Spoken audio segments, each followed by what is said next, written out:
সালামু আলাইকুম। আপনাদেরকে স্কুল অফ হোপের পক্ষ থেকে স্বাগতম। আমরা পূর্বের ন্যায় আজকেও কিছু ফ্রেজ নিয়ে আলোচনা করব, যেগুলো আমাদের বাক্যকে বা আমাদের কথাকে আরো বৃদ্ধি করতে সহায়তা করবে এবং আমাদের স্পোকেনকে আরো বেশি ধারালো শানিত করবে। যেমন রয়েছে although, even though, though। এই যে ৩ টি শব্দ অর্থাৎ ফ্রেজ রয়েছে এখানের এদের অর্থ সিমিলার, অর্থ হচ্ছে যদিও।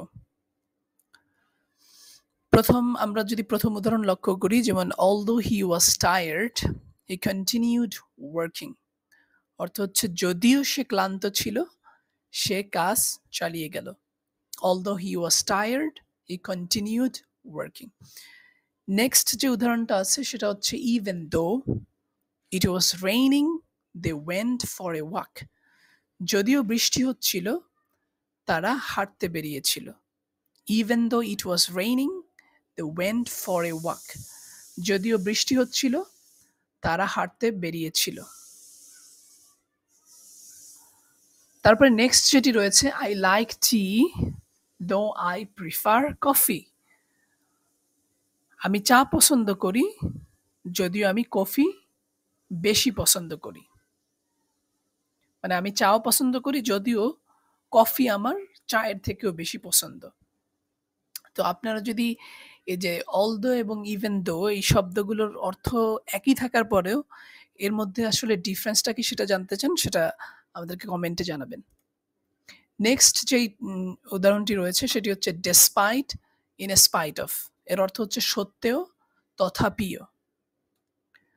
যেমন despite his illness, he went to school। তার অসুস্থতা সত্ত্বেও সে স্কুলে গিয়েছিল। এখানে despite শব্দটি সত্ত্বেও বা তথাপিও অর্থে ব্যবহৃত হয়।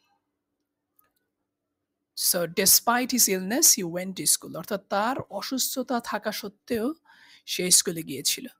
নেক্সট হচ্ছে in spite of the difficulties, they finished the project।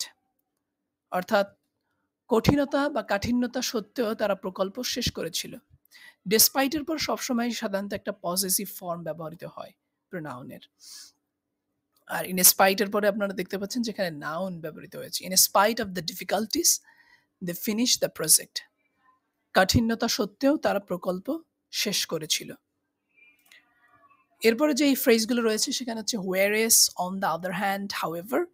এই শব্দ ৩ টিও অনেক বেশি আমরা ব্যবহার করে থাকি আমাদের ইংরেজিতে কথা বলার ক্ষেত্রে। এই ৩ টির অর্থই হচ্ছে অন্যদিকে, অপর পক্ষে। whereas, on the other hand, however। So আমরা যদি দেখি যে একটি উদাহরণ he likes coffee whereas she prefers tea। অর্থাৎ সে কফি পছন্দ করে, অন্যদিকে সে চা পছন্দ করে। নেক্সট উদাহরণ হচ্ছে জন ইজ ভেরি সিরিয়াস।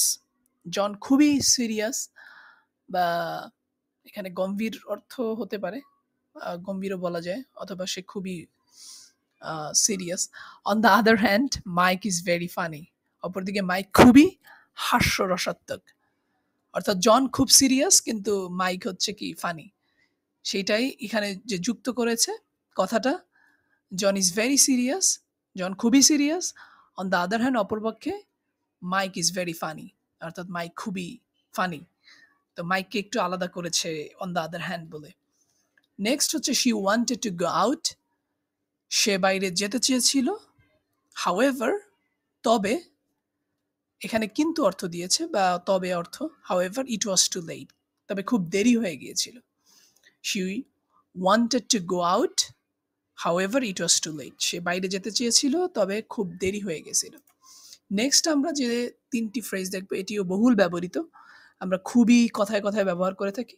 একটা হচ্ছে বিকজ, আরেকটা সিন্স, আরেকটা অ্যাজ। এই ৩টিরই অর্থ হচ্ছে কারণ বুঝায়, অর্থাৎ যেকোনো কারণ ব্যক্ত করে, কারণ ব্যাখ্যা করে। যেমন ১ম উদাহরণটি যদি আমরা লক্ষ্য করি, I didn't go out because it was raining। সরাসরি কারণ ব্যক্ত করেছে এখানে। I didn't go out because it was raining। আমি বাইরে যাইনি কারণ বৃষ্টি হচ্ছিল। তারপরে নেক্সট যে এটাও যেকোনো কারণ বা যুক্তি তুলে ধরে, যেমন since I was late I missed the train. অর্থাৎ আমি দেরি করেছিলাম। যেহেতু সিন্স মানে যেহেতু, আই ওয়াজ লেট আমি দেরি করেছিলাম, আই মিসড দ্য ট্রেন তাই আমি ট্রেন মিস করেছি। নেক্সট হচ্ছে অ্যাজ, এটাও কারণ ব্যক্ত করে। অ্যাজ ইট ওয়াজ রেইনিং, যেহেতু বৃষ্টি হচ্ছিল, উই টুক এ ট্যাক্সি, আমরা ট্যাক্সি নিলাম। So as it was raining we took a taxi, বৃষ্টি হচ্ছিল বলে আমরা ট্যাক্সি নিলাম। নেক্সট যেই ফ্রেজগুলো রয়েছে, যেমন therefore, so, that's why, as a result, এখানে মূলত ফল ব্যক্ত করে, অর্থাৎ কোনো কিছুর রেজাল্ট এখানে আলোচনা করে, তাই ফলস্বরূপ। যেমন আমরা উদাহরণ লক্ষ্য করলে খুব ইজিলি বুঝতে পারবো। প্রথম উদাহরণটি হচ্ছে she studied hard, therefore she passed the exam. অর্থাৎ যেহেতু সে কঠোর পরিশ্রম করেছিল, অর্থাৎ পড়ালেখা করেছিল, দেয়ারফর যার ফলে শি পাসড দ্য এক্সাম, সে পরীক্ষায় পাশ করেছে। অর্থাৎ আপনি একটা কাজ করার ফলে কি ঘটেছে এটাই ব্যক্ত করে therefore, so, that's why, as a result, এই তিনটি। তারপর নেক্সট উদাহরণ যদি আমরা দেখি, it was late so we left early, দেরি হয়ে গিয়েছিল তাই আমরা তাড়াতাড়ি চলে গিয়েছিলাম। It was late so we left early, যেহেতু দেরি হয়ে গেছে এজন্য আমরা তাড়াতাড়ি বের হয়েছিলাম বা তাড়াতাড়ি চলে গিয়েছিলাম। নেক্সট উদাহরণটি হচ্ছে he was sick that's why he didn't come, সে অসুস্থ ছিল তাই আসেনি। হি ওয়াজ সিক, যেহেতু, অর্থাৎ এখানে কারণ, কিছুটা কারণ ব্যক্ত করেছে, অর্থাৎ একটা কাজের ফলে কি একটা রেজাল্ট আসছে সেইটা। এখানে হি ওয়াজ সিক, সে অসুস্থ ছিল, দ্যাটস ওয়াই, তার কারণে, অর্থাৎ যার ফলে, হি ডিডন্ট কাম, সে আসতে পারেনি বা আসেনি।